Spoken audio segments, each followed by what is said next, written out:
Welcome to Bala cars. இப்போ நீங்கள் பார்க்க போகிற கார் பார்த்தீங்கன்னா மாருதி சுசுக்கியில் எர்டிகா அப்படிங்கிற காரை பற்றி தான் பார்க்க போகிறோம். வாங்க வீடியோக்குள்ளே போகலாம். இந்த கார் பார்த்தீங்கன்னா மாருதி சுசுக்கியில் எர்டிகா. வண்டியோட மாடல் பார்த்தீங்கன்னா 2015 மாடல். இதோட வேரியன்ட் பார்த்தீங்கன்னா VDI வேரியன்ட் தான், APS வந்துடும். ஓனர் பார்த்தீங்கன்னா ஒரு ஓனர் தான் வரும்ன்ருக்காங்க. இது ஒரு டீசல் வண்டி தான். கிலோமீட்டர் பார்த்தீங்கன்னா 1,30,000 கிலோமீட்டர் ரன்னிங் ஆகிருக்கு. கம்பெனி சர்வீஸ் கடவோட வண்டி வரும்ன்ருக்காங்க.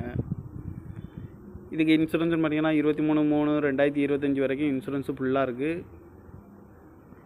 காரோட ப்ரைஸ் என்ன சொல்கிறாங்கன்னா 7,50,000 சொல்கிறாங்க. ரேட்டு குறைக்க முடியும்னு சொல்லியிருக்காங்க. குறைச்சி பேசி இந்த காரை பைப்பிங்கலாம்னு சொல்லியிருக்காங்க.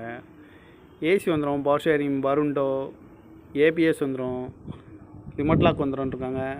சீட் கவர்லாம் பார்த்தீங்கன்னா நியூ கவர் தான் போட்டிருக்கு. கார் பார்க்க வேண்டிய இடங்கள் பார்த்தீங்கன்னா தர்சன் கார் ஈரோடு அப்படிங்கிற இடத்துல தான் அந்த கார் பார்க்க முடியும். TN 38 CA 2849 அப்படிங்கிற